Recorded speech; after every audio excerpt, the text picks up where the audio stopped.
अथ संस्कृताय अहम वर्षा भवतां सर्वेषां हार्दिक स्वागतम एवं अभिनंदनम करोमि।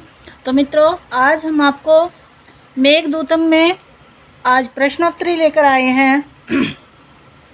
कालिदासेन गीतिमयम खंडकाव्यम विरचितम हनुमदम पवनदूतम मेघदूतम हंसदूतम।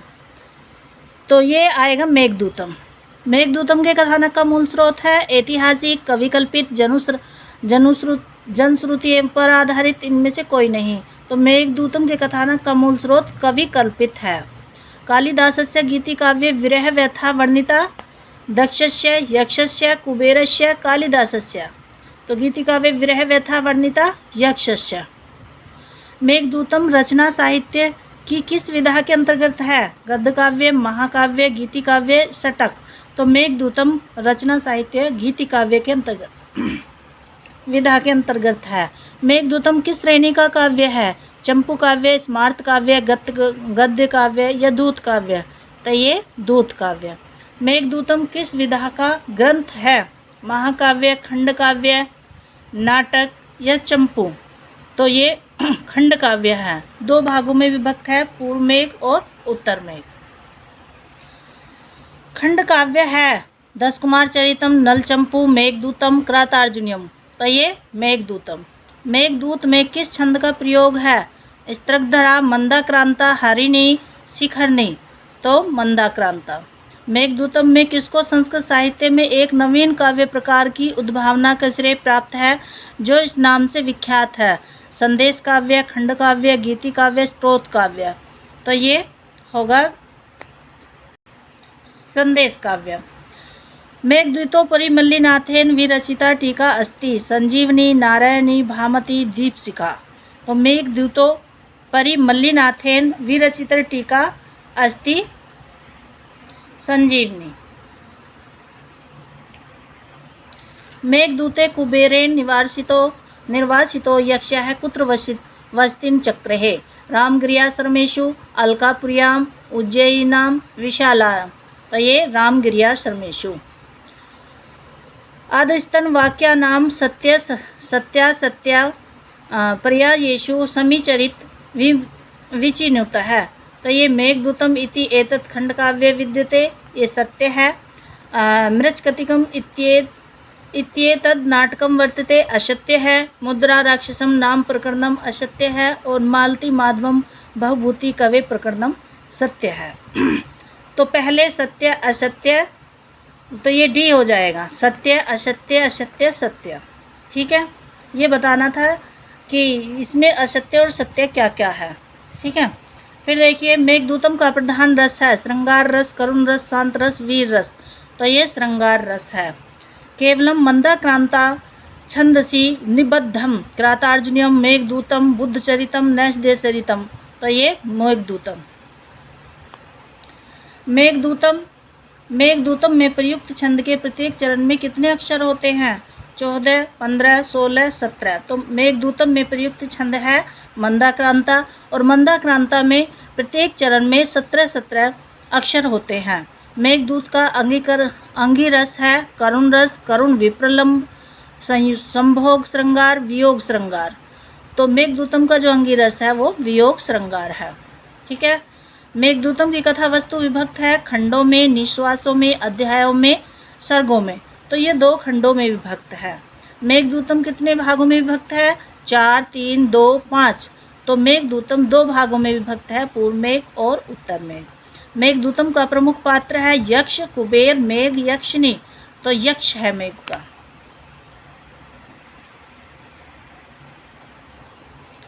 यक्ष का स्वामी कौन था? कुबेर, यम, इंद्र या वरुण? तो यक्ष का स्वामी कुबेर था। यक्ष को कितनी अवधि के लिए अपनी पत्नी से दूर रहना था? 1 वर्ष के लिए। ठीक है, मेघदूतम का नायक है देवता, मनुष्य, यक्ष या किन्नर? तो यक्ष है। मेघदूतम में यक्ष शापित है शिव के द्वारा, कुबेर के द्वारा, हिमालय के द्वारा या मेघदूतम के द्वारा? तो यह है मेघ के द्वारा। तो ये है कुबेर के द्वारा। मेघदूतम में अभिशप्त यक्ष कहाँ निवास कर रहा था? नर्मदा के तट पर, अलकापुरी में, नामकुट पर्वत पर, रामगिरी पर्वत में। तो ये रामगिरी पर्वत में। यक्ष की वृह कथा किस ग्रंथ में वर्णित है? रघुवंशम में, कुमार संभव में, शिशुपाल वधम में या मेघदूतम में? तो मेघदूतम में। यक्ष ने मेघ को किस मास के प्रथम दिन को देखा था? चैत्र के, श्रावण के, मास के, आषाढ़ के? आषाढ़ के। तो मित्रों ये प्रश्न उत्तरी प्रश्न किसी भी तरीके से आ जाएगा, पर आपको क्या करना है? मूल और वाचन, मूल वाचन को अधिकतर पढ़ना है। जितने दिन आपका, जैसे अब ये मेघदूत हमारा चल रहा है, तो आपको एक बार आपका ये मेघदूत का वाचन अवश्य कर लेना चाहिए। वाचन में से 100%, क्योंकि अब की बार पेपर आएगा संस्कृत में, 100% नहीं लेकिन 95% उसमें से आ जाता है आपके वाचन में से, ठीक है। और अर्थ आपको पढ़ ही लेना चाहिए हर श्लोक का। यक्ष ने, उसमें से आपको प्रश्नोत्तरी कहीं से भी फिर पूछ ली जाए तो आप कर लोगे, लेकिन प्रश्न किस तरीके से पूछे जाएंगे वो हम आपको दे रहे हैं, ठीक है। यक्ष ने, संस्कृत में पेपर आएंगे, ठीक है, पेपर आएगा संस्कृत में, लेकिन संस्कृत में कन्वर्ट आप कर लोगे तब जब आप ये प्रश्नों को समझ लोगे। यक्ष ने मेघ को किस मास के प्रथम दिन को देखा था? चैत्र के, श्रावण के, माघ के, आषाढ़ के? तो ये हो गया। फिर देखिए, पुराणों में मेघदूत के व्रही यक्ष का नाम मिलता है। राजवाहन, बुद्ध, हेममाली, कुबेर। तो ये है हेममाली।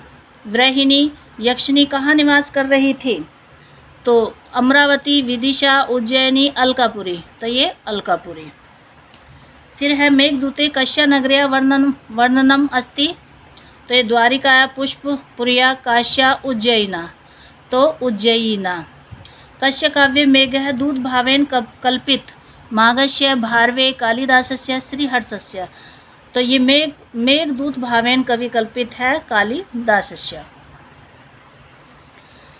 कस्य काव्यस्य आरंभ कश्चित् पदेन भवति? शिशुपाल वधस्य, मेघदूतस्य, लघु काव्यस्य, दृश्य काव्यस्य। तो ये मेघदूतस्य।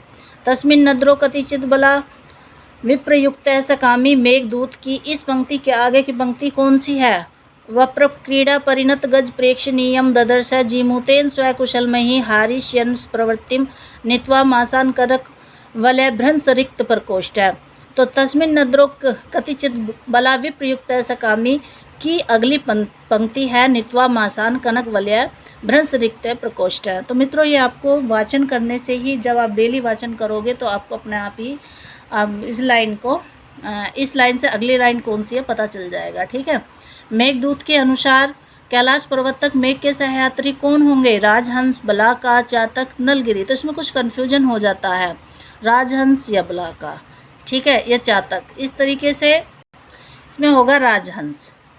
कंठाश्लेष प्रणयन जने किम पुनर्दूर संस्थे। इसमें जनः शब्द किसका बोधक है? मेघ का, यक्षिणी का, राजहंस का, चातक का? यक्षिणी का, ठीक है। कालिदास के अनुसार कितने तत्वों की समष्टि से मेघ बनता है? 5, 4, 3, 2। तो 4 तत्वों से मिलकर बनता है, ठीक है। कालिदास के अनुसार चेतन और अचेतन में कृपण कौन है? कामार्थ, शोकार्थ, सुधार्थ, गुरोगार्थ। तो कामार्थ। यांचा मोगा वरम अधिगुणे नाद हमें लब्ध कामा। इसमें अधिगुण शब्द से किसका बोध होता है? यक्ष का, मेघ का, या गंगा का, या कुबेर का? तो इसमें अधिगुण शब्द से बोध होता है मेघ का। मेघ की यात्रा के समय वाम पार्श्व में किसकी ध्वनि होती है? राजहंस की, बलाका की, चातक की, या शारिका की? तो इसमें होती है चातक की। मेघदूतम में किस राजा का उल्लेख मिलता है? उदयन का, शूद्रक का, दुष्यंत का, राम का? तो उदयन का होता है, उदयन का उल्लेख मिलता है, ठीक है। तस्मिन् नद्रो कतिचित बला वप्रयुक्त सकामी। यहाँ द्रो का तात्पर्य है पर्वत से। धूम ज्योति सलिल मरुताम सन्निपात क मेघ है। प्रस्तुत श्लोकांश में सन्निपात का अर्थ है जूही की कली, गर्जन से, चमेली से, मेघ समूह से। मेघदूत में वर्णित पुष्करावर्तक है। यज्ञ का दूत, मेघों का निवास स्थान, मेघों का कुल, अलकापुरी का मेघ। तो मेघों का कुल। संपत चंते कतिपय दिन स्थायी हंसा दसारना। यहाँ दसारना है, एक पर्वत है, देश है, नदी है, राजा। तो ये देश है। मेघदूतम में ध्रुम ज्योति सलिल मरुताम सन्निपात है। यक्ष, मेघ, कुबेर या इंद्र। तो मेघदूतम में ध्रुम ज्योति सलिल मरुताम सन्निपात है। तो आप जानते ही हैं ये 4 तत्वों से मिलकर बना है। क्या? मेघ। प्रकृति कृपणा चेतना चेतनेषु एतादृशः कस्य स्वभावः मूढजना विद्वज्जना राजान कामार्ता। तो ये कामार्ता है। राजहंस कहाँ जाने को उत्सुक है? कैलाश पर्वत पे, वैकुंठ पे, मानसरोवर, स्वर्गलोक। तो ये मानसरोवर। यक्ष के विरह का कितना समय बीत चुका है? 1 वर्ष, 8 वर्ष, 4 मास या उपयुक्त में से कोई नहीं। तो देखिए 1 वर्ष के लिए उन्हें शाप मिला था और 8 वर्ष उनके व्यतीत हो चुके हैं, मतलब बीत चुका है उनका, और 4 मास शेष रह चुके हैं। तो यक्ष के विरह का कितना समय बीत चुका है? 8 माह। फिर देखिए इत्याख्याते पवनतनयम मैथिली वर्णमुखी शाह। यहाँ शाह से तात्पर्य सीता का है, विद्युत का है, यक्षिणी का है या हनुमान का है। तो ये है इत्याख्याते पवनतनयम मैथिली वर्णमुखी शाह। तो यह यक्षिणी का है। यक्ष को शाप दिया था किसने? इंद्र ने दिया था, नारद ने, कुबेर ने, दुर्वासा ने। तो आप सभी को पता होगा। फिर रिवीजन हो रहा है इसका। कुबेर ने। मेघदूतम में चेतन और अचेतन में कौन भेद नहीं कर पाते हैं? विलासी, भोगी, कामार्थ, सन्यासी। तो ये कामार्थ। तो मित्रों ये थे आपके प्रश्न। 50 प्रश्न संस्कृत प्रश्नोत्तरी में हमने मेघदूत के 50 प्रश्नोत्तरी का हल करा दिए हैं। इससे आगे कल कराएंगे। और मित्रों अगर वीडियो अच्छी लगी है तो प्लीज़ इसे लाइक करिए, और न्यू है तो सब्सक्राइब करिए, और कमेंट्स अवश्य करिए। और आपको वीडियो कैसी लगी आपको कमेंट्स में बताना है, और ज़्यादा से ज़्यादा इसको शेयर करिए। कल फिर मिलेंगे हम 51 प्रश्न से लेकर देखते हैं 50 प्रश्न कल कराएंगे। नमः संस्कृताय। धन्यवाद।